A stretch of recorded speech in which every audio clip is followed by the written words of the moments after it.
Eu nasci em Peçanha, que nós dizemos que é a região do Vale do Rio Doce. Meu pai chamava-se Rui Pimenta e minha mãe Reduzinda Braga Pimenta. Eu nasci o dia 9 de agosto de 1923. Ora, meu pai foi uma figura interessante, Vanderlei.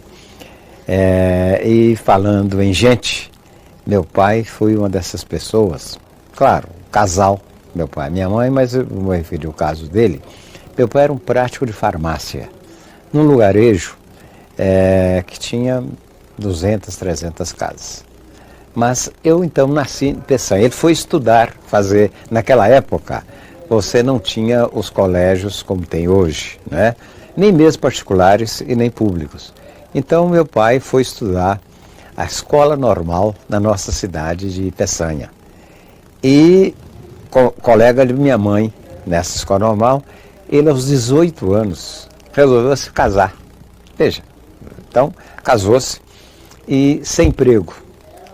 Então o que ele fez? A minha mãe se formou, ela estava mais adiantada do que ele, e então ele se casou e mexia com o comércio lá em Peçanha e tal. E nós, então, os 3 filhos nasceram em Peçanha. Nós somos 10 irmãos. Então, desses 10 nasceram o mais velho, Rui, médico, lamentavelmente morreu há pouco tempo. A segunda, Neuza, professora. E o terceiro, eu. Mas então, meu pai sempre teve uma coisa que era do casal, de que nós devíamos fazer um curso universitário. O que era mais raríssimo na região. Você podia, talvez nós tínhamos uma pessoa que veio estudar direito aqui, e mais ninguém. Exatamente por isso, você não tinha nem como fazer o 2º grau, não é? Ou as pessoas vinham, e como é o caso do meu primo Dermeval Pimenta, ele fez o seminário em Diamantina. E depois eles faziam um exame e conseguiam entrar na universidade. Eles foram engenharia, por exemplo. Então, mas eles eram muito seguros nessa coisa que nós devíamos, os irmãos todos, estudar. Foi infância. A minha infância foi, em verdade, em São Sebastião dos Pintos, hoje chamado Nelson de Sena, esse lugarejo, mas nunca vi gente tão boa, porque eu fui para São Sebastião dos Pintos com 2 anos de idade. Então, os meus irmãos, os 2 primeiros, como eu falei, e eu fui. Mas era uma meninice, uma juventude extraordinária. Eu fui calçar, tinha 11 anos de idade, né? Calçava às vezes, quando havia missa uma vez por mês. Então nós andávamos à vontade. E só uma coisa que hoje eu brinco muito, tudo que eu posso fazer para apoiar os pássaros, porque eu fui um maior matador de passarinho daquela região. Com bodoque, com uma série de coisas, depois comprei uma espingardinha, e isso é uma coisa hoje que eu acho que a ecologia é uma coisa muito importante. Mas foi uma meninice alegre. Eu gostaria, por exemplo, que meus filhos e meus netos tivessem a meninice que eu tenho. Claro que são épocas muito diferentes, não é verdade? Nós não tínhamos luz elétrica, e eu e meu irmão mais velho, nós gostávamos de ler à noite. Meu pai era um leitor, viu? Então eu era o ajudante dele na farmácia. Ajudava na farmácia e tal. Então, quando ele resolveu que eu fosse estudar em Conceição do Mato Dentro, nós fomos 3 dias a cavalo. Então nós saíamos, por exemplo, em fevereiro, ficávamos até junho, ou então íamos a cavalo, e alguns rapazes e moços daquela região também, e ele tinha que levar mantimento, porque naquela época você não tinha uma pensão. Nós ficávamos às vezes em casa de pessoas amigas, que meu pai conhecia, um outro amigo conhecia, coisa que valha. Então, fomos estudar. Depois que eu terminei então o meu curso secundário, eu resolvi vir estudar farmácia para ficar no lugar do meu pai. Meu pai, porque ele não era formado. E ele tinha vontade de ir para a cidade de São João Evangelista. Eu vim para aqui, naquela época você fazia o vestibular na própria faculdade, E cheguei em Belo Horizonte, meu pai me podia dar 100 mil réis por mês. Eu pagava 130 de pensão numa casa familiar no Barro Preto. 15 de lavagem de roupa e andava a pé. Mas é que eu ficava devendo 45. Então, eu esforcei, depois de estar aqui há um mês, uma coisa dessa, para que alguém me arranjasse um emprego. Um amigo me arranjou um emprego de vender títulos de capitalização. Você faz ideia, um menino vindo da roça vender título de capitalização. Então, eu forçava os amigos para ver se eu vendia para os amigos. Para quem que eu ia vender? Naquela época, título de capitalização, 1940, muito pouco conhecido. E com uns 20 dias, eu perdi todos os amigos que eu vinha, eles corriam, que eu já vinha vender os títulos de capitalização, né?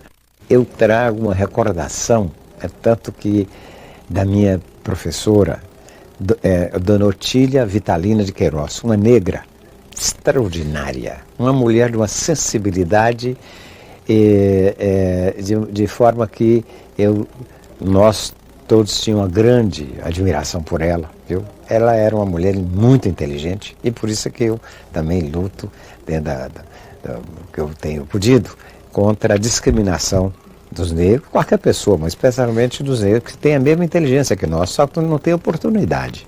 Essa professora, nós gostávamos da escola, viu? Esse que era uma coisa interessante. Nós todos gostávamos quando chegava na hora de escola, em vez de você ficar pensando em não ir e tal, ao contrário, nós íamos porque... E ela organizava uma série de reuniões onde nós cantávamos, onde nós declamávamos. Eu sabia as poesias de Castro Alves, o Navio Negreiro eu sabia de cor. Você vai de memória o Navio Negreiro. Ainda Deus, ó Deus, onde estás que não respondes? Né? Mas então, naquela época, a escola era, como dizem os franceses, risonha e franca. Nós sair para estudar por botânica, ela nos explicava e tal. Ela era uma mulher realmente extraordinária. E tanto que, quando eu estava no Ministério da Cultura, nós demos a ela uma condecoração e ela recebeu também a medalha aqui dos Inconfidentes, porque uma professora dessas extraordinárias que nos fazia, e de tal maneira a escola era boa, que eu fui como disse anteriormente, para estudar em Conceição do Mato Dentro. Mas eu teria que fazer o exame, o curso de admissão.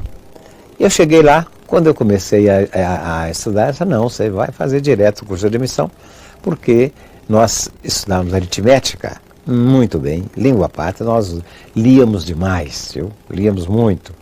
E o que me ajudava também na farmácia do meu pai, há um episódio interessante nisso, na questão da leitura. Eu me habituei muito cedo a ler, e por causa do incentivo dessa minha professora e também meu pai, que tinha, naquela época, todos os livros de José de Alencar, que muita gente pensa que agora é água com açúcar e tal, mas que introduzia a gente na leitura.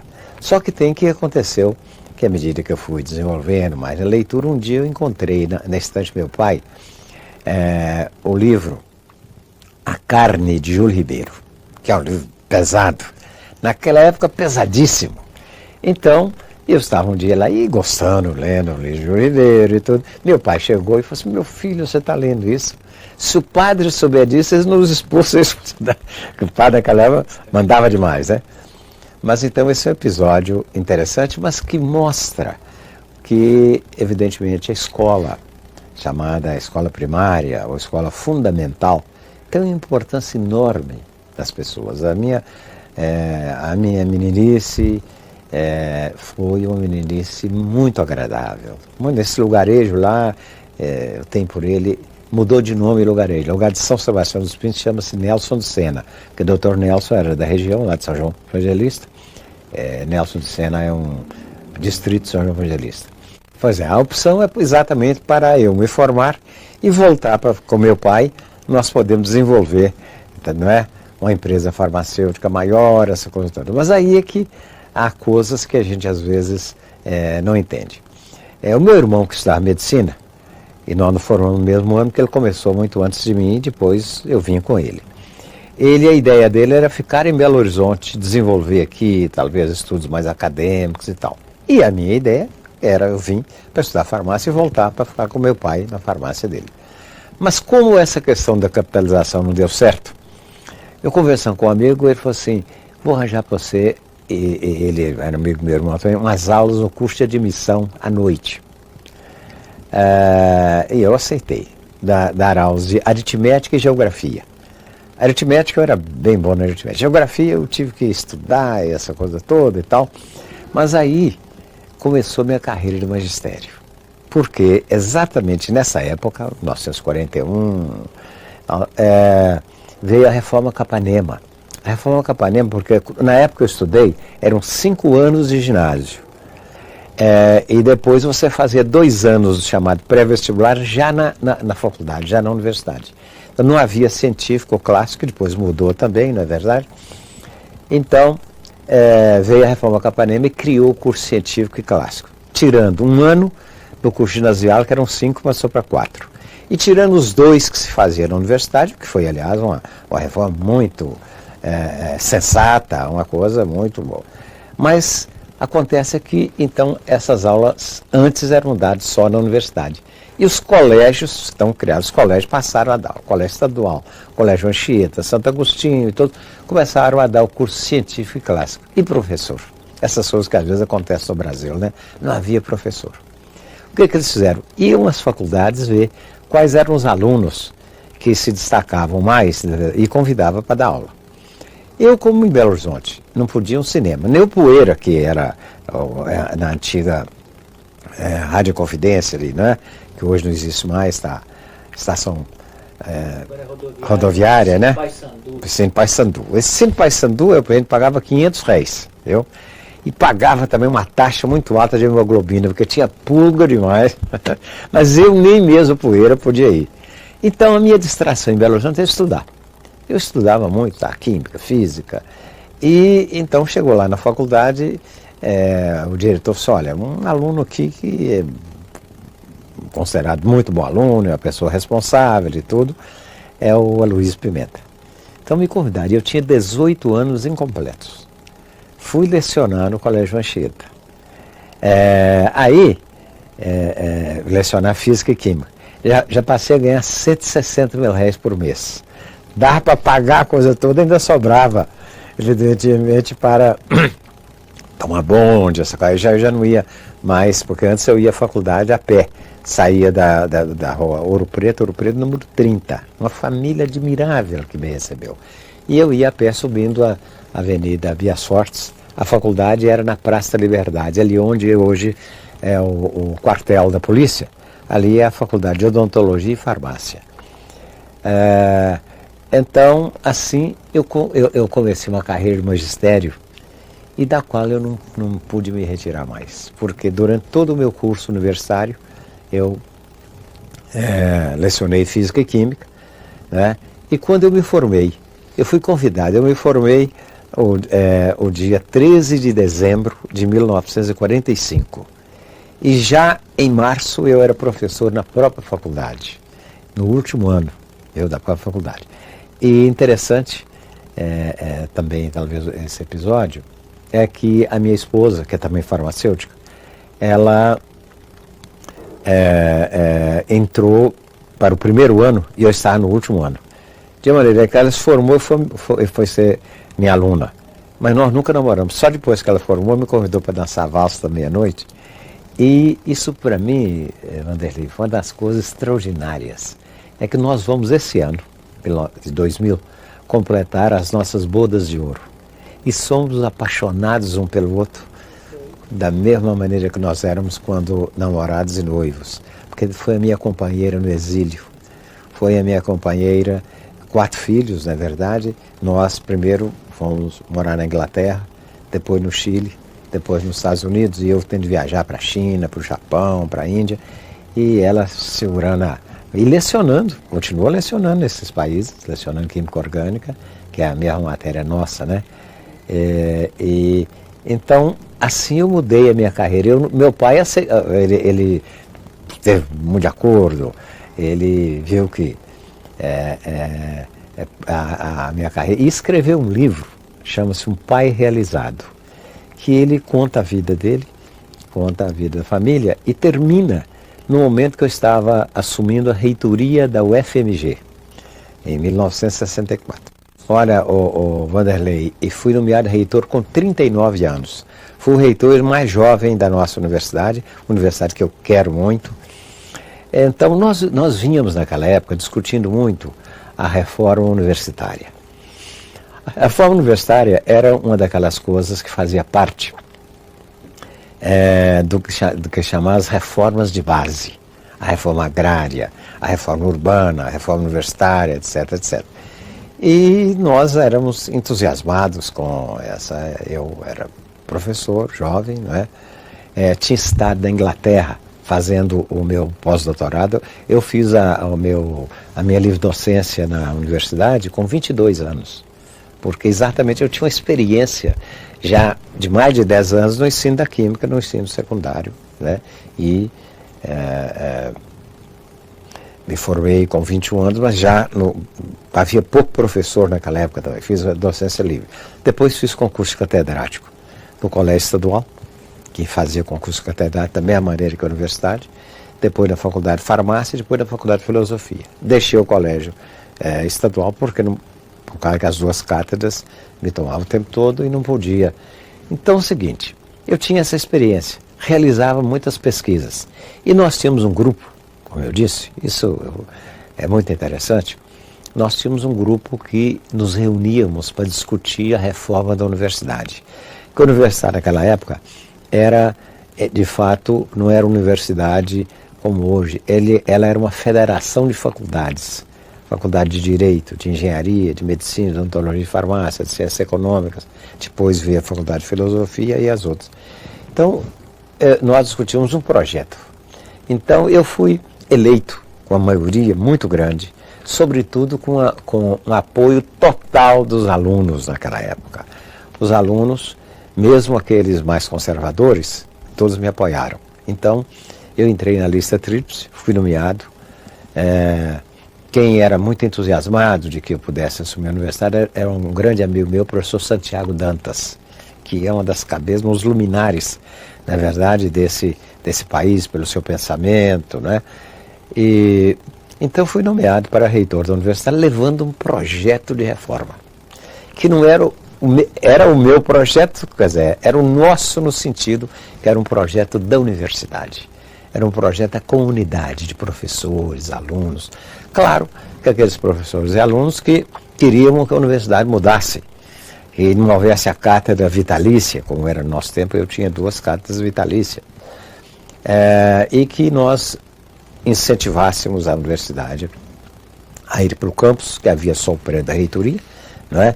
E que fizesse a reforma, criando os institutos centrais, criando a Faculdade de Letras, a Faculdade de Educação, o Instituto de Geociências. Então, isso foi o resultado de um programa de uma equipe, que depois eu levei muitos deles comigo para a universidade, né? E no primeiro ano, logo eu fui nomeado reitor no dia 2 de fevereiro, quando foi o dia, no final de março, não é verdade, ou alguns acham que foi 1º de abril, nós tivemos um movimento revolucionário, né? Que houve o golpe e a universidade teve que lutar muito. Estou escrevendo, eu escrevi um pré-livro com recortes da época, que chama-se Universidade e Resistência, exatamente para mostrar como a universidade brasileira em geral, e a nossa em particular, resistiu. Tanto que, nesse mesmo 64, em julho, eu fui deposto do cargo de reitor, e foi nomeado aqui pela ID4 um coronel para ser o interventor na universidade. A universidade recebeu com muita preocupação, muitíssima preocupação. Eu ia para a universidade às 7 horas da manhã, todos os dias. Então, quando eu desci para ir para a universidade, já vi os postos de gasolina ocupados por militares e certos setores. Então, eu fui para a universidade. Quando chegando lá, eu falei, eu vou ao governador saber o que está vendo. Fui ao governador. Ele me recebeu e falou, não, é uma revolução que nós começamos. E eu, claro que voltei para a universidade. Magalhães Pinto. Eu voltei para a universidade e minha grande preocupação, onde estão os nossos presidentes dos DEAs e do DCE? Todos presos. Onde estão os líderes estudantis? E agora então é a grande preocupação, e claro, nisso aí os jornais todos diziam que eles iam me exonerar da universidade, tudo. Mas tinha esse grupo que eu te falei de pessoas que nós lutávamos, é uma utopia nós reformarmos a universidade, dizer, você não renuncia a hipótese nenhuma, se te tirarem, tiram. Mas então eu consegui muito, e nessa época estava começando praticamente a Universidade Católica, e fui com o Dom Serafim ao governador e pedimos autorização para nós visitarmos os líderes estudantis presos. Nós fomos à penitenciária de Neves visitá-los. Não encontramos, isso que é um fato interessante, não encontramos nenhum dos estudantes assim abatido, com medo, não. Eles evidentemente estavam, e junto com eles havia, claro, toda uma liderança sindical presa também, Bambirra, e aliás, esses depois foram caçados pela própria Assembleia, os 3 deputados, o Dazinho, né? E nós buscávamos, evidentemente, dar todo o apoio aos estudantes. Mudar o diretório central dos estudantes, esse diretório, daqui a pouco, nós estávamos conversando, dialogando e tudo, e dizer, nós temos que resistir, esse golpe não pode durar o tempo todo. Muitos professores que haviam deixado o cargo para se esconder, porque sabiam que iam ser presos, na verdade. Continuei a pagar esses professores. Um dia, a ID4 mandou perguntar, como é que o senhor está pagando esses professores que estão? Eu disse, olha, eu tinha um assessor jurídico, que era um professor da faculdade de Direito, combinei com ele, nós respondemos assim, cabe ao reitor nomear, demitir, dar licença, tirar licença. Só respondíamos isso. E aí, claro, o general Guedes ficava muito... e foi essa irritação. O pessoal da ID4, que eu comandava, ocupou a faculdade de filosofia. Eu pensei nessa oportunidade de deixar o cargo. Então todos os meus amigos, não deixem não, porque ele vem aqui te depor. E aí é que é melhor. E foi o que aconteceu. Em julho, eu estava lá, eu ia muito cedo, e às vezes almoçava lá na universidade, trabalhando o dia inteiro. Quando chegaram, então, 3 coronéis e o promotor militar da 4ª RM de Juiz de Fora, me levando a intimação dizendo que eu estava deposto e o coronel ia assumir a reitoria. Eu falei, pois não, vocês são a Força Armada, eu sou uma Força Desarmada, até logo. E saí, fui para casa do professor Edgar da Mata Machado, grande amigo meu, cuja memória eu tenho uma verdadeira admiração, profundo respeito. E ele me ajudou e nós fizemos telegramas bem fortes para todas as autoridades. O Castelo Branco, Dr. Milton Campos, que era ministro da Justiça, ministro da Educação, e vim para casa. Cheguei aqui, telefonei para o governador Magalhães Pinto. O governador, eu estou aqui em casa, fui deposto da universidade. Falei, não me diga, ele assustou com aquilo. Eu vi, fizeram talvez sem... Telefone para o Dr. Milton Campos, me atendeu na hora. Agora estamos celebrando o centenário dele, e eu tenho uma profunda admiração pelo Dr. Milton. Ele me atendeu e falou, não me diga, fizeram intervenção militar na universidade, quer dizer, ele, ministro da Justiça, não sabia, né? Então, isso era numa sexta-feira. Quando foi mais tarde da noite, eu recebi um telefonema do governador Magalhães Pinto, me avisando, olha, a intervenção foi suspensa. O presidente mandou pessoalmente suspender a intervenção, você voltar para o lugar. Claro que eu não queria o e-mail, esperei passar fim de semana e tudo. Terminei o meu mandato de reitor com muitas dificuldades com o regime, não é verdade, mas resistindo sempre e dando apoio à juventude, e por isso eu tenho hoje uma profunda admiração pelos jovens. Quando com as pessoas, e da UNE, a UNE naquela época me deu um grande apoio, era presidente da UNE o atual ministro da Saúde, José Serra. Depois nós fomos companheiros de exílio no Chile. Eu terminei o meu mandato, passei o mandato ao meu substituto e fui convidado para ser professor visitante na Inglaterra. E fui com minha esposa também, ela como professora visitante, enquanto eu era professor visitante, o que se chama Visiting Scholar na Inglaterra, no Instituto de Educação da Universidade de Londres. Um grande instituto, ela lecionava na Escola de Farmácia. E então nós tivemos 2 anos. Quando estava no termo de 2 anos, eu me preparando para voltar ao Brasil, então o AI-5 me puniu, me aposentou compulsoriamente e eu tentei voltar ao Brasil. É claro que inclusive havia uma universidade no Rio de Janeiro que me convidou para ser reitor da universidade privada. Mas ela em seguida me deu, falei que ia estudar para ver se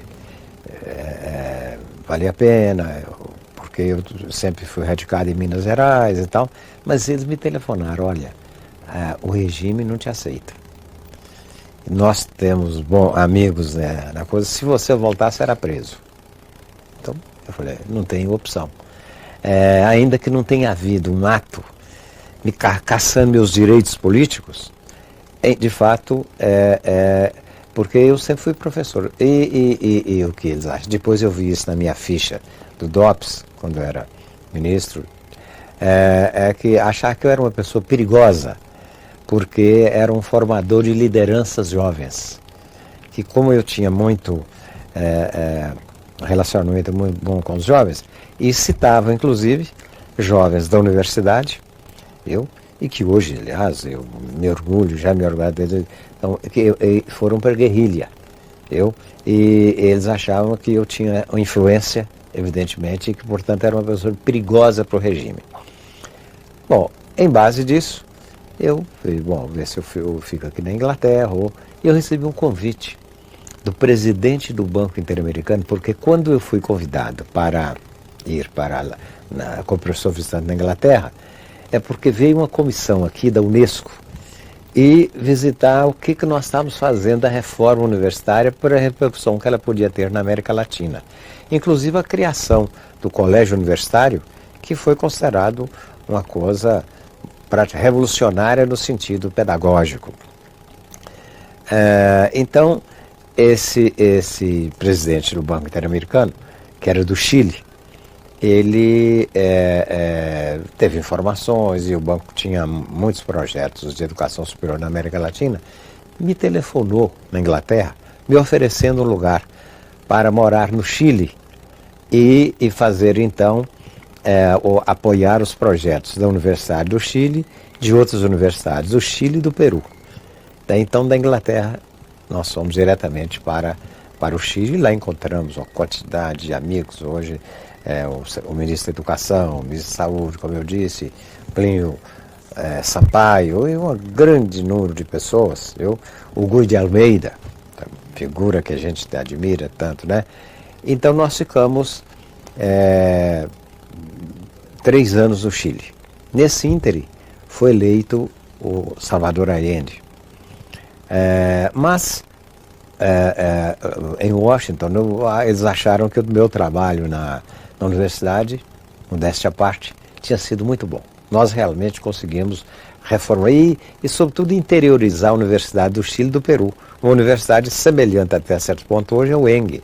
Isto é, uma universidade do Chile com 8 campos universitários, chamados colégios regionais. Então me chamaram, que queria que a minha experiência se estendesse a toda a América Latina. Então eu fui para Washington, né? A minha esposa voltou provisoriamente ao Brasil com os filhos e depois nos encontramos lá. E eu então fiz uns 30 projetos universitários em toda a América Latina, menos no Brasil. No Brasil eu propus um projeto da Universidade da Amazônia. Lamentavelmente os militares naquela época, o Médici, não aceitaram de maneira nenhuma. Dizer que o Brasil não era América Latina, o Brasil era um país à parte. E quando a Universidade da Amazônia, a ideia não era criar uma universidade, é que todas as universidades da Amazônia, brasileira, colombiana, peruana, boliviana, se reunissem no sentido de estudar.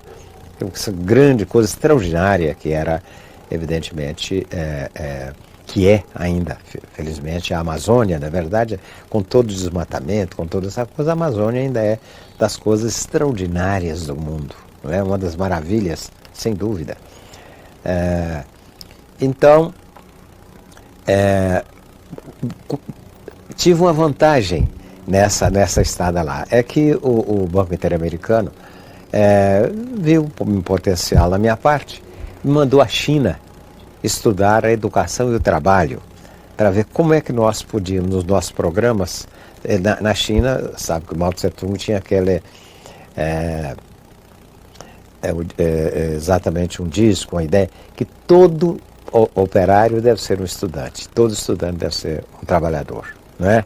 Eu fui ver como é que essa coisa funcionava, o médico pé descalço, como era a questão da saúde, foi riquíssimo para mim. Depois fui à Índia estudar o desemprego de profissionais universitários, que é um problema hoje no mundo, não é?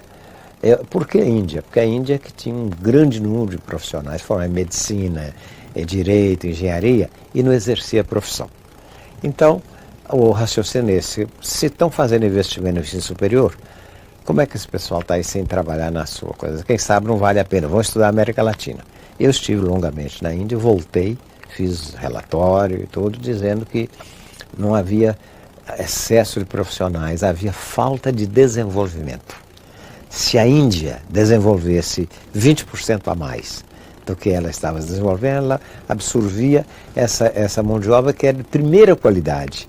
Tanto é verdade que o National Health Service da Inglaterra, se você proibir indiano e paquistaniano de ser médico na Inglaterra, ele fecha, porque 90% dos médicos vêm da Índia. E depois tive uma experiência muito interessante, aí eu já fui como professor visitante também, pelo período de 2 meses, ao Japão, estudar a reforma, o chamado milagre japonês, e o que a educação havia feito para isso. Então, essas coisas me ajudaram bastante a ter um grande respeito às pessoas, à cultura, né? E ver as diferenças. Nós não podemos transferir uma universidade da Índia para aqui, porque claro que muitas ideias são boas e tudo, mas se eles resolverem, por exemplo, fazer a doação de Harvard, por absurdo, aqui ao Brasil, nós não podemos aceitar, porque Harvard tem outro tipo, ainda que muitos pensamentos. O que nós temos que fazer é ter um grande intercâmbio, na verdade, levar a nossa experiência e trazer. Eu fiz isso muito no BID. Não, de um modo geral, eu não aceitava enviar, por exemplo, um grupo de professores ou dos Estados Unidos para um país, Colômbia, mas fazer assim: nós vamos enviar um grupo de professores de lá e trazer um de lá para cá, porque assim eles podiam exatamente não perder exatamente as suas características culturais. Mas a China, ela é um país pobre, mas não é um país miserável. Eu não encontrei na China sem casa. Eu não encontrei na China sem terra. Então é o seguinte, morava às vezes 3 famílias numa casa, mas moravam numa casa. E eu visitei muito essas que eu queria ver exatamente como que, inclusive uma coisa que o Brasil procurou adotar, né, a regionalização de determinadas escolas, né, a municipalização de determinadas escolas. A China adotaram aquilo há muito tempo, porque eles não podiam fazer uma escola, por exemplo, de 2º grau em vários lugares. O que eles faziam? Faziam uma escola central do 2º grau, onde os alunos do ensino básico podiam vir fazer ali. Numa distância, às vezes, um pouco mais forte para os alunos andarem, uma coisa dessa, porque na China não havia muitos veículos a motor, né? Sabe que o forte na China é a bicicleta, né?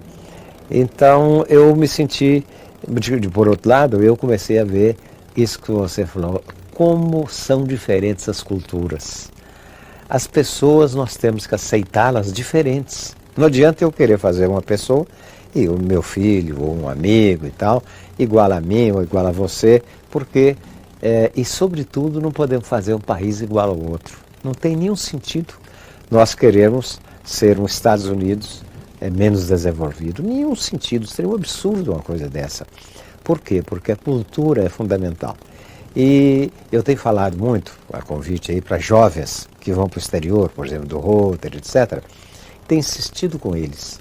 Vocês procurem conhecer a cultura, porque na cultura os gestos são diferentes. Um gesto que aqui é um gesto, né, que nós aceitamos, rimos, lá pode ser um gesto até obsceno.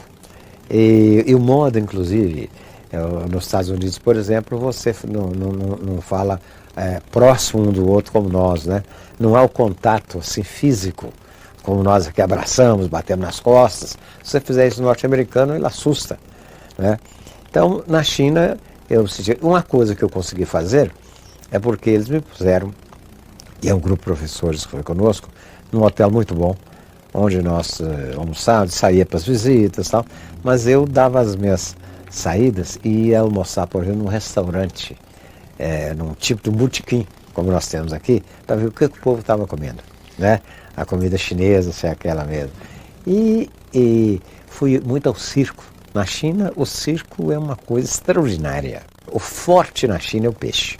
Por isso eu voltei da China, você sabe disso, fazendo uma propaganda enorme. Hoje mesmo eu estive de manhã no Congresso de Psicultura que estava abrindo Temater, porque a China alimenta 1 bilhão e 300 milhões de pessoas com peixe. O peixe é a comida, peixe e arroz. Eles plantam arroz dentro d'água, não é verdade?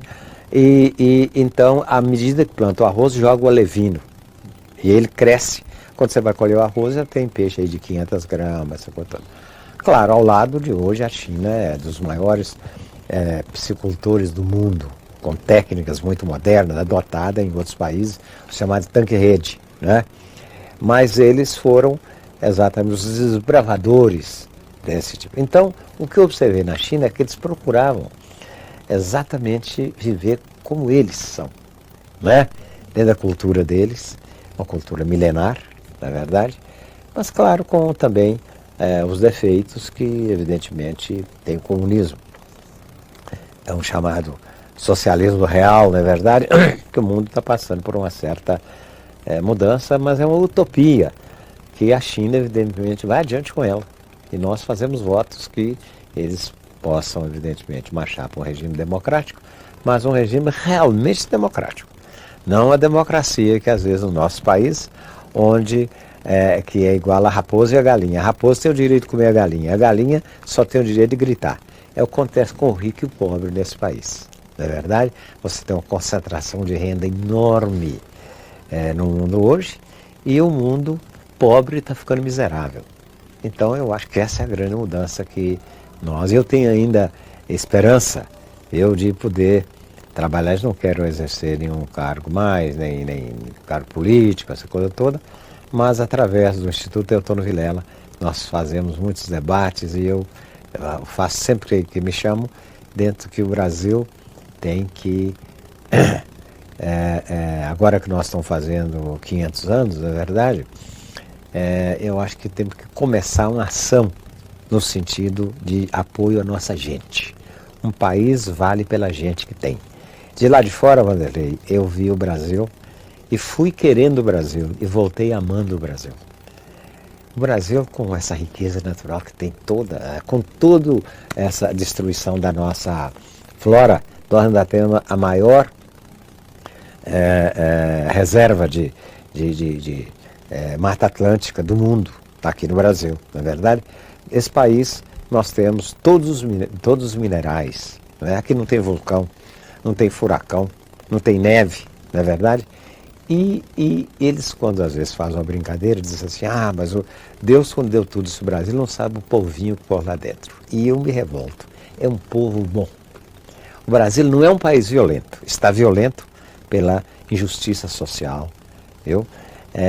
O povo nosso é um povo excelente, é um povo trabalhador, é um povo criativo. Eu estava falando em peixe, não sei se estou falando demais, mas o problema sério da piscicultura é a comercialização do peixe. O peixe, com muita facilidade, ele se decompõe, é uma proteína que decompõe com muita facilidade. Pois bem, no Brasil hoje nós temos uma quantidade de pesca e pague, que você até compra os peixes, quem está criando, e põe, e você vai, e não há avô, eu, por exemplo, vou com os netinhos, não há avô que aguente a pressão. E você traz o próprio peixe para casa. Não precisa, portanto, de refrigeração, que é um negócio caríssimo, não é? Mas então eu me sinto dou graças a Deus por ter passado por esses momentos, desde a minha meninice, descalço em São Sebastião dos Pintos, até nessa oportunidade que eu fui reitor de 2 universidades, ministro da Cultura, e agradeço a Deus de ter sido comigo tão bondoso. Eu considero que Tancredo Neves foi das grandes figuras brasileiras. Nossa amizade era desde a época que ele foi candidato a governador e perdeu para Magalhães Pinto. Então, nessa ocasião, eu era presidente da Associação Mineira dos Farmacêuticos. E nós fizemos um movimento pela candidatura dele, ficamos muito amigos. Quando eu estava na reitoria da universidade, eu fui convidado, já no fim do mandato, para fazer uma apresentação no Congresso. Eu já havia aquela ideia de um pouco o Castelo Branco, que havia uma democracia, e me convidaram. A mim, a doutora Alceu de Amoroso Lima e o nosso Dom Helder Câmara, para falar na Câmara. Eu me lembro que havia uma quantidade militar cheia de medalha na frente. E eu fui falar sobre educação, Dom Helder sobre cultura, e doutor Alceu sobre o desenvolvimento do Brasil. Então, nessa época, a minha amizade era presidente do Instituto Pedroso Horta, essa grande figura do Franco Montoro. Então, quando o doutor Tancredo foi eleito governador, eu recebi um telefonema dele. Está na hora de você vir embora. Bom, eu tinha ainda um dos filhos, o caçula, que estava no meio da universidade. Todos os outros já tinham se formado. Uma parte deles fez o curso, o Ricardo, que é o mais novo, fez o curso superior, o curso primário, começou na Inglaterra, terminou no Chile, depois fez o secundário e todos fizeram a universidade nos Estados Unidos. Eu falei ao doutor Tancredo, não, você vem participar do meu governo. A ideia dele é que eu fosse secretário da Educação, mas eu disse ele não. Se o senhor insiste que eu venha e tudo, eu venho, se o senhor permitir que eu seja o presidente da Fundação João Pinheiro. E por que a Fundação João Pinheiro? É porque eu conheci os projetos que ela enviava para o BID, que ainda que eu não examinasse projetos do Brasil, mas os elogios que havia dos projetos feitos naquela época, né? Então, e eu disse, através da Fundação João Pinheiro, vou retomar os meus contatos com Minas Gerais e com o Brasil. Lembra que nós fizemos um projeto lá sobre o Nordeste brasileiro, com a colaboração direta do ex-governador de Brasília, né? E esse projeto foi coordenado por mim e pelo Cristóvão Buarque, que foi governador de Brasília. E doutor Tancredo, então eu fiquei na Fundação João Pinheiro, até que participamos da campanha dele e, lamentavelmente, eu tinha ido e nós que não queríamos ir à festa que houve, porque ele tinha sido internado. Aí ele falou, você vai comigo ao Brasil, eu quero que você participe do meu governo. Então, lamentavelmente morreu. Eu vejo nele uma figura extraordinária, uma figura capaz exatamente de intermediar a violência e que talvez pudesse dar início a uma mudança mais ampla aqui no Brasil. Foi uma coisa, depois que ele, então, assumiu o doutor Sarney, o ex-governador, o ex-ministro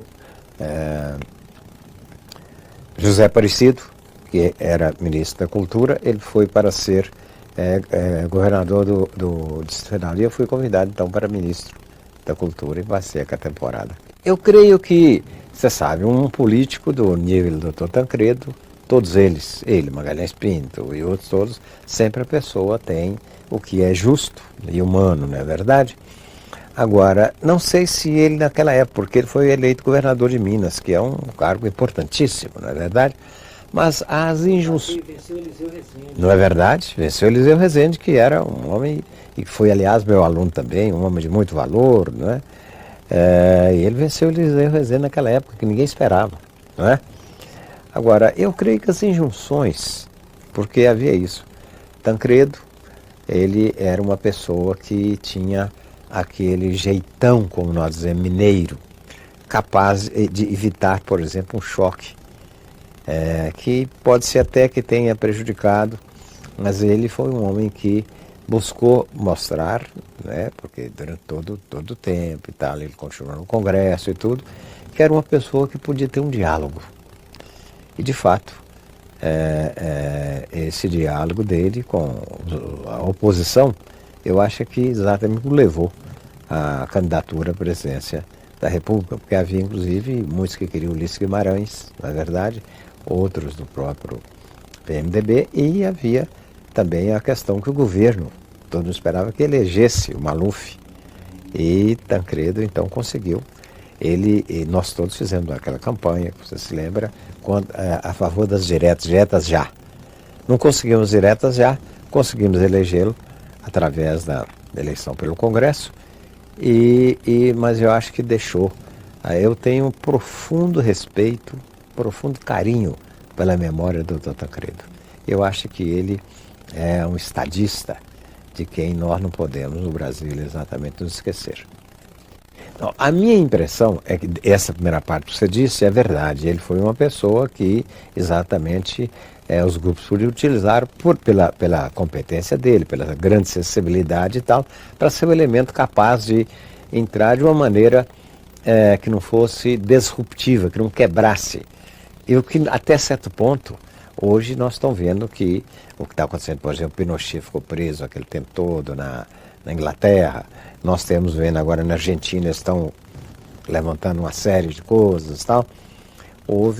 Então nós todos fomos anistiados, aqueles estavam, e também foram anistiados aqueles que fizeram as torturas, essa coisa toda, né?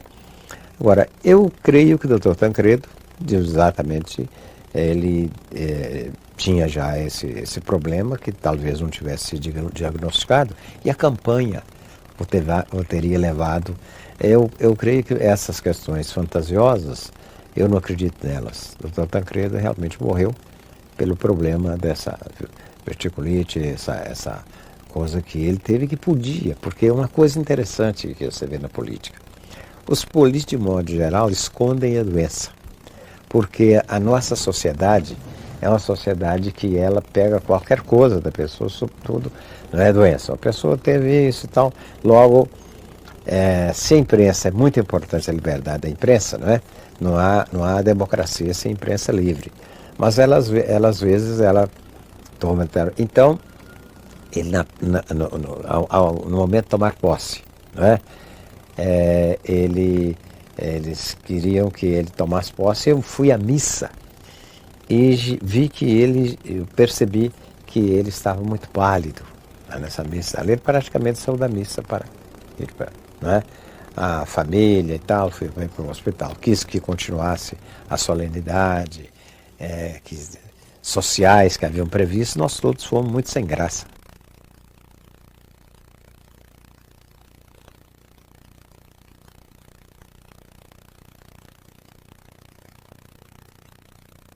Eu creio que se não estivesse na lista do Ministério, estaria num cargo elevado, porque o Dr. Tancredo, pessoalmente, me chamou e disse: eu quero que você vá comigo para Brasília. Então, eu era uma pessoa indicada pelo Dr. Tancredo para exercer o Ministério. Muita gente, inclusive, pensou que eu devesse ir para o Ministério da Educação, pela experiência internacional que tinha. Mas eu recebi o convite para fazer parte do Ministério do José Sarney, exatamente com a preocupação que sempre eu tive na mente de que a cultura é das coisas fundamentais de um país. Então, o que eu podia fazer que ajudasse não só as artes, que são importantíssimas, na verdade, a música, as artes plásticas, tudo isso, mas que eu pudesse ajudar a cultura no seu sentido antropológico, a cultura no sentido do homem e da mulher. Tanto que nós fizemos uma assessoria, viu? Uma da assessoria, a assessoria da condição de mulher. Lamentavelmente até morreu essa assessora há pouco tempo, e foi uma pena, é uma pessoa que se criou aqui em Minas, depois mudou para São Paulo, a professora Florisa Verucci. Nós criamos a assessoria do negro e tombamos a Serra da Barriga, onde exatamente nasceu o Zumbi, né?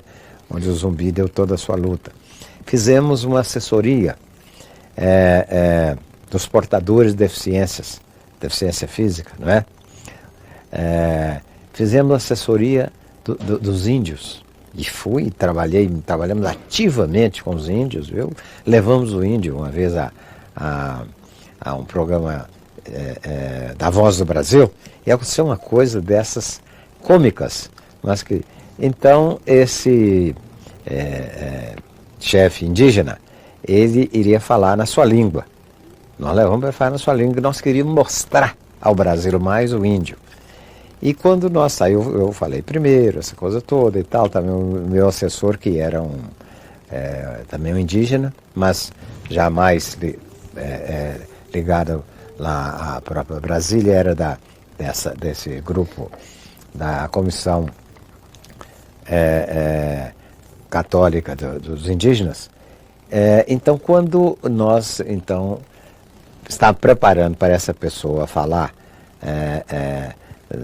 na Voz do Brasil, veio um senhor preocupadíssimo, falou: professor, a Voz do Brasil não pode transmitir língua estrangeira. Eu falei: ora, companheiro, essa língua dele é que é a língua brasileira. Nós é que somos estrangeiros. Nós, claro, nós admiramos muito a língua portuguesa, mas ele está falando uma língua dele.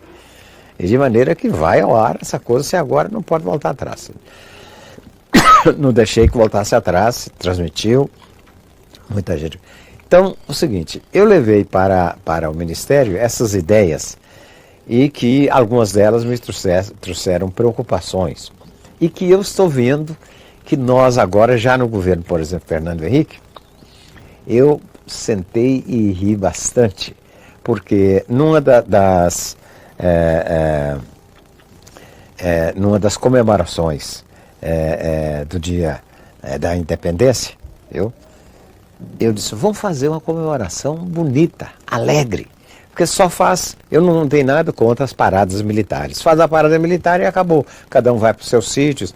E eu vi isso muito no Chile, por exemplo. O Chile, a comemoração da independência é uma grande festa popular, viu? Põe vinho para você tomar à vontade, gratuito e tal. Então eu falei num programa de uma emissora aí muito conhecida no Brasil, né, num programa especial, eu disse: vamos fazer exatamente uma grande festa em Brasília e vamos deixar que o povo tome a sua cachaçinha. Mas daí, há uns 2 dias, há alguns jornais, nenhum de Minas, mas alguns jornais do Rio de São Paulo, mas vieram fortíssimo em cima de mim. Porque eu também dizia, e disse isso ao presidente Sarney, eu falei: nós devíamos levantar os brindes. Houve um banquete, por exemplo, quando veio aqui, um dirigente da China, não me lembro qual deles. Então nós levantamos, já se oferece um banquete, o governo brasileiro oferece, depois eles também respondem oferecendo. Nós fizemos o nosso brinde com champanhe e eles fizeram com o tipo de aguardente deles. Então eu defendia isso muito, que nós devíamos fazer os nossos brindes com a cachaçinha. Agora, recentemente, o presidente Fernando Henrique Cardoso fez o brinde com a cachaça. E eu então pensei comigo: olha aqui, se eles me bateram naquela época, pelo menos ficou a semente. A outra coisa foi que eu defendia muito a cultura no sentido da nossa comida. O Brasil é um país tropical. Nós estamos cheios, não quero dizer nome aqui, não. Nós estamos cheios de coisas vindo dos Estados Unidos, dessa coisa toda, não é verdade? E a nossa meninada vai firme. E nós hoje, se você perguntar a um menino se ele conhece paçoca, ninguém conhece, não é verdade? Se conhece broa de milho, ninguém conhece. O que teve uma vantagem foi o pão de queijo, né? Então, eu falei sobre broa de milho, como podia falar sobre o acarajé, ou qualquer. O que eu defendo até hoje é que nós podemos ter num país tropical uma alimentação, viu? Sem desfazer das coisas que vêm. Eu também não quero que se proíba que venha restaurante de A, de B, essa coisa toda. Mas nós não damos o apoio ao de bom que nós temos. O nosso pessoal está desacostumando a comer feijão. A comida brasileira, né? Ainda que possa ter vindo de outros lugares. O milho. Nos Estados Unidos, como 10 vezes mais milho do que no Brasil. 10 vezes mais milho do que no Brasil. Então, são costumes que eu acho que eu procurei levantar no Ministério da Cultura, sem deixar de lado as artes. Nós fizemos um trabalho bastante intenso na área do cinema. Naquela ocasião, nós tínhamos a empresa ainda de cinema, né? Procuramos, sobretudo, preparar gente para a área de cultura. Você não tinha. Fizemos muitos cursos, seminários, preparando exatamente, buscando que essas pessoas pudessem ver mais longe o problema cultural, né? Sem, como disse, deixar de lado, repito, as artes que são uma manifestação importantíssima da cultura, não é verdade? Mas também o modo de vestir é uma manifestação da cultura. O modo de nascer. Os índios nasciam a mulher em pé, não é verdade? Era um processo cultural. E nisso que as viagens que eu fiz, por exemplo, na Índia, certas coisas me chocaram.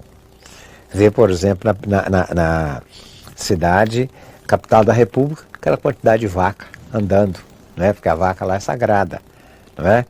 E então, mas são características culturais que você não pode destruí-las de uma hora para outra. Viu? Me lembro de uma aqui, que a gente falando assim, por exemplo, a cultura lá na Bolívia é que os nativos eles mascam uma folha de coca. Então é um grande problema lá. Nenhum de nós defende. Eu sou totalmente contra a droga, acho que é uma coisa que nós não podemos permitir, temos que fazer tudo para evitar, não é verdade, que a droga possa permear ao país. Mas então, culturalmente, há séculos e séculos, os bolivianos, como estão numa altura muito grande, eles mascam a folha de coca, porque é exatamente aquilo dá força para vocês. E às vezes para tirar até a fome também. Não é? Às vezes a pessoa está com fome, mastiga. E aí então um grande dilema. Essa coca que eles cultivam para o seito usar uma folha e a coca que eles cultivam cocaína. E que eles têm que procurar, evidentemente, a não permitir, não é verdade, coibir de todas as maneiras. Então o meu pensamento no Ministério foi que o Ministério da Cultura deve ser um ministério que respire Brasil. Sem nenhum xenofobismo, de maneira nenhuma. Nós temos que ter um contato maior possível com os outros países, com as outras nações, com as outras pessoas que vêm, não é verdade? Mas nós temos exatamente, Brasil é feito de brancos, de negros e de indígenas. O negro aqui, você não tem 1% de negro na Universidade Brasileira. Por quê? Temos que dar um jeito de fazer aquilo que nós hoje chamamos a discriminação positiva. Se faz muito hoje no Estado, discriminação positiva. Dá oportunidade ao negro de vir para a universidade.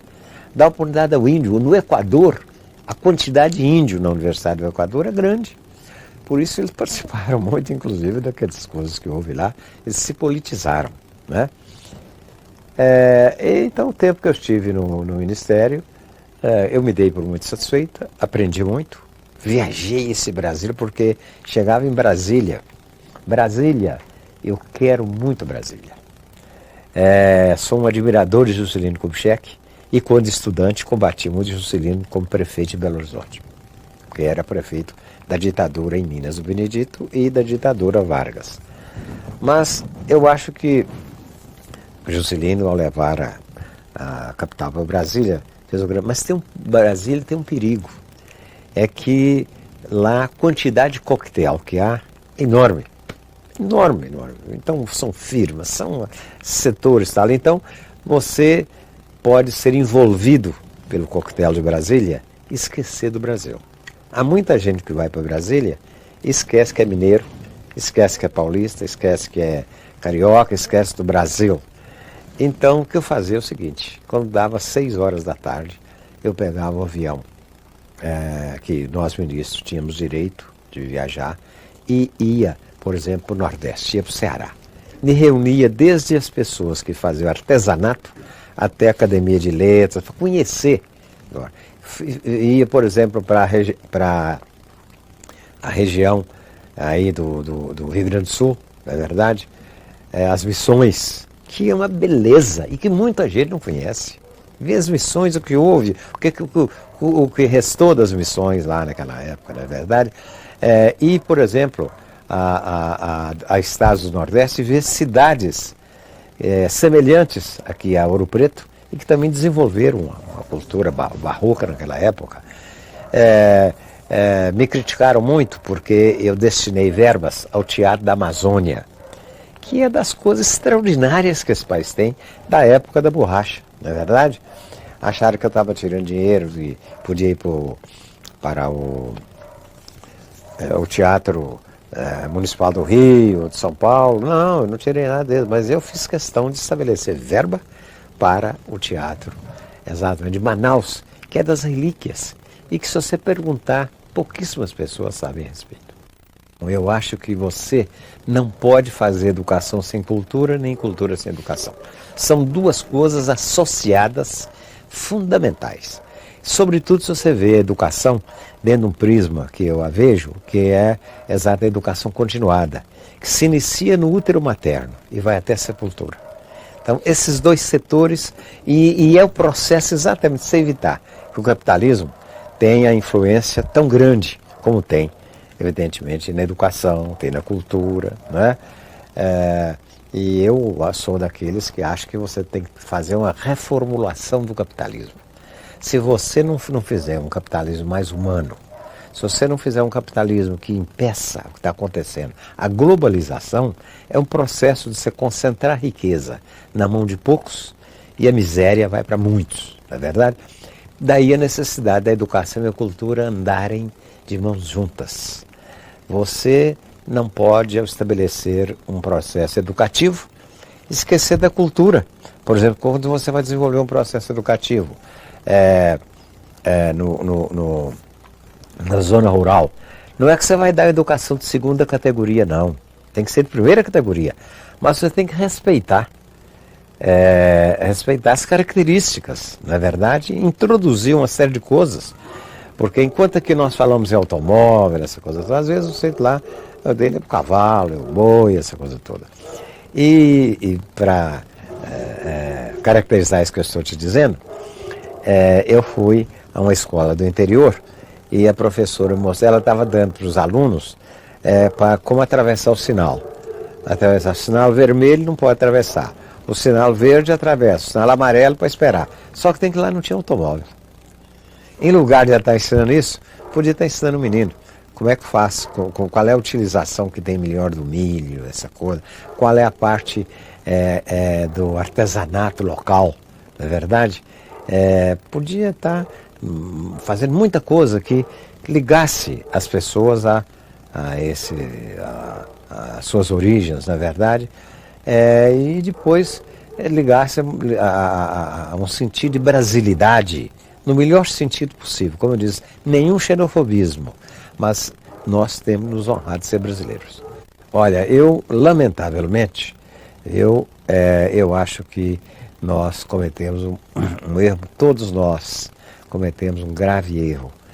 Eu acho que nós devíamos ter envolvido muito o Ministério da Cultura, o Ministério da Educação, as universidades, os sindicatos, todos, numa festa em que uma das coisas, por exemplo, e por isso eu lamento aquele problema que houve com os indígenas, na verdade, que os indígenas são parte fundamental. Indígenas que reclamam uma coisa com muita razão. Eles eram 5 milhões quando Pedro Álvares Cabral chegou aqui nas costas brasileiras. Hoje são 350 mil, não é verdade? Então, eu acho que a nossa festa de comemoração dos 500 anos devia ter uma festa bonita, uma festa popular. Nós devíamos ter festa popular exatamente com os caboclinhos, que é herança dos indígenas, com a marujada, levando isso, não é verdade? Que é uma coisa que eu também, como ministro, procurei incentivar muito, o caboclinho, marujada e tal, e que as pessoas hoje se esqueceram disso. Então eu acho que a nossa festa tinha que ser uma festa popular, até do sujeito tomar sua cachaçinha também, por que não, não é verdade? E eu acho que nos faltou, foi uma falta de sorte, foi uma falta talvez de sensibilidade de certos setores, que eu não quero aqui criticar, mas que nós todos, eu acho que temos culpa dela, talvez de termos feito mais esforços. Nós ficamos muito esperando que a coisa viesse de cima para baixo, como talvez ela pudesse ter um pouco mais passado de baixo para cima, através das prefeituras, das câmaras municipais, dos sindicatos e todos esses setores, para evitar inclusive esse choque que há hoje, que houve lamentavelmente, né? Eu acho que devíamos ter feito, houve claro reuniões e tudo, missa, tudo isso é importante, mas eu teria gostado que ela fosse uma festa popular e que nós exatamente pudéssemos fazer um retrospecto da história do Brasil, e que os índios falam que os portugueses não descobriram o Brasil já existia. Claro, nós aí, você pode chamar que eles acharam o Brasil ou qualquer coisa, mas foi um fato histórico, não é verdade? É claro, exato. Mas a verdade é o seguinte, que nós devíamos, mesmo para o interesse da nossa sociedade, mostrar mais do período colonial, né? O período colonial que nós sofremos, está aí, nós, Tiradentes, na verdade, e se você for voltar atrás, no estudo retrospectivo, eu acho que nós temos uma coisa que eu acho que nós temos que chamar mais atenção também da nossa sociedade e tudo, é quando você observa a América Latina, o Brasil e a África. Manter um país com 8,5 milhões de quilômetros quadrados, isso é um milagre. Falando a mesma língua que fala em Roraima, você fala lá em Porto Alegre, no extremo norte e no extremo sul, a mesma língua, com um sotaque diferente, né? Os cariocas puxam um pouco, tem 2 netinhas que vêm aqui, os outros netos riem, mas a língua é a mesma. E você vai, por exemplo, na África, os colonialistas dividiram a África em vários países, que são países que não têm nada, às vezes, da cultura de um com o outro. São pedaços daqui e dali juntados num mapa, não é verdade? Criando. E hoje, então, a África vive em guerras contínuas de umas tribos contra as outras. Se você for em um país como eu conheço bem também,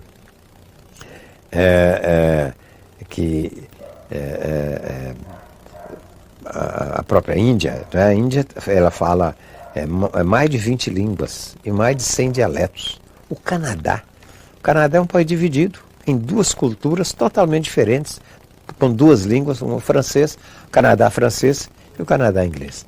Eu acho que isso é uma coisa que nós devíamos ter nesses festejos dos 500 anos, chamado mais atenção, quem sabe, discutido.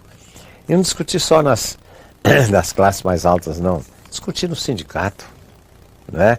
Os sindicatos são altamente representativos, evidentemente, do povo, né? E se talvez pudéssemos fazer isso nas igrejas. Esse é o meu julgamento, mas longe de mim querer pôr a culpa em A e B. Eu acho que isso foi uma coisa lamentável. Nós não estaremos aqui, vocês vão ver mais do que eu ainda, quando nós fizermos 1000 anos, não é verdade? Mas nós esperamos que o Brasil. Eu tenho uma grande esperança no Brasil. Eu acho que se nós, e não acho que o Brasil é o país do futuro, não. Eu acho que se nós começarmos a fazer investimento, por exemplo, para evitar, nós somos o país que tem a maior bacia d'água do mundo. Se nós conseguirmos reter essa bacia d'água, ela vai valer muito mais do que petróleo nos próximos 20 ou 30 anos. O Canadá, que eu falei, já tá pensando em vender água, não é? Se nós, evidentemente, tivermos um processo de conservar as nossas riquezas, eu estava falando a água, os nossos rios estão tão poluídos que o Rio das Velhas, onde está se fazendo agora um trabalho muito bom, né, do chamado Projeto Miguelão, o Rio das Velhas é um esgotão hoje. Antigamente tinha peixe a montão, não tem um peixe no Rio das Velhas, nem sapo está dando mais para viver no Rio das Velhas, porque a resistência dele já está abaixo do grau de poluição que tem no Rio das Velhas. Você tem fé? Graças a Deus, eu sou católico, e uma coisa que eu aprendi com meus pais, né, minha mãe especialmente, me iniciou no catolicismo. Mas eu venho estudando bastante, e a minha mulher, ela é uma pessoa que das primeiras que estudou a chamada Teologia da Libertação. Começou no Peru. E eu hoje tenho uma convicção, eu vou à missa, não posso ir diariamente, pelo menos eu vou em geral sábado, comungo, né? Vou com a minha esposa, e tenho essa felicidade de ser uma pessoa de muita fé. Eu tenho muita fé em Deus, e tenho um profundo respeito para todas as religiões, profundo respeito. Eu, por exemplo, quando fui ao Japão, visitei uma quantidade de templos budistas, que são, aliás, uma beleza. Na China, eu sempre visitei os templos e tenho um profundo respeito, não só pelos cristãos, mas todos aqueles que têm uma religião, não é verdade? Porque, no fundo, a pessoa que pensa que não tem religião, tem. Quando ela, evidentemente, olha para dentro de si mesmo, não é verdade? Essa pessoa, no fundo, ela crê num ser superior, não é verdade? Capaz de nos fazer o bem. No meu início, quando eu era menino e ajudava na igreja e tal, às vezes a igreja, o catolicismo era a base do medo. Você tinha medo de ir para o inferno, né? Bom, isso é um negócio superado. E nós tivemos, lamentavelmente, a vinda de muitos estrangeiros que nos ajudaram, mas talvez por falta de conhecer a cultura brasileira, pegava o medo, né? O medo do diabo, o medo do capeta, essa coisa toda e tal. Felizmente essas coisas estão superadas e a nossa religião é a religião da paz, da alegria. É uma religião de que nós queremos que todos os nossos irmãos e irmãs exatamente possam crescer. Interessante que uma das coisas que me dedico atualmente é o estudo do futuro. Nada de ver as mãos, essa coisa toda. É que há uma associação internacional que chama-se, em inglês, The World Future Society, uma sociedade para estudar o futuro, que tem cerca de 60 países que faz parte dessa sociedade, em que você tem todos os profissionais, todas as religiões. Você tem médico, engenheiro, farmacêutico, dentista, químico, físico, pedagogo, padre católico, bispo, crente, budista, brahmanista, e pessoa também, inclusive agnóstica. Nós nos reunimos, tem uma revista muito boa, que se chama The Futurist, e nos reunimos uma vez por ano. É uma reunião que comparece aí mais 600, 800 pessoas do mundo inteiro. E é uma beleza, porque você faz exatamente uma série, a pessoa vem e te conta como está a saúde, por exemplo, na China. O que eles esperam fazer na China em termos de saúde. Como está a questão da comunicação? Vem profissionais da área de comunicação. O que nós esperamos da televisão para os próximos 10 anos? Ora, você sabe que você fazer previsões, não são previsões, portanto, da pessoa pôr o dedo na cabeça e pensar, não. São previsões à base de você fazer determinadas estatísticas. E dentro delas, claro que você pode errar. não é verdade? Mas há muitas coisas, evidente, acertadas. Por exemplo, uma das coisas que nós temos discutido muito, e já discutimos desde que eu estava nos Estados Unidos, era a questão do idoso. Nós sempre discriminamos o idoso. Essa nossa associação, ela diz, olha, o idoso vai ter um lugar especial, porque nos mostravam, exatamente através de projeções, que o número de crianças está diminuindo no mundo. E que essa diminuição de crianças iria levar a um cuidado especial com o idoso, que, por outro lado, o aparecimento de novos medicamentos, o aparecimento dos antibióticos, evitar. A pessoa, antigamente, a pneumonia era morte certa. Ninguém escapava da pneumonia. Tuberculose, ninguém. Tentar tuberculose já podia mandar encomendar o caixão, não é verdade? Então, os novos quimioterápicos, os novos cuidados higiênicos, o progresso extraordinário da tecnologia hoje, que eu, uma ocasião, fiz uma operação para tirar cálculos na vesícula biliar. Hoje você faz isso tudo com laser, né? E claro que você tem também um lado negativo, que é esse todo progresso da tecnologia, às vezes utilizado na guerra, não é verdade? E uma coisa que me preocupa muito nesse estudo futuro. Eu estudo diariamente, eu leio sobre o futuro, diariamente. Revista, publicações e tal. O futuro da água, por exemplo. Nós temos feito lá com especialistas e com pessoas, né, esse estudo da água. Fizemos muito estudo do combustível em geral, da energia. E eu tenho uma grande preocupação de nós, evidentemente, politizarmos as pessoas.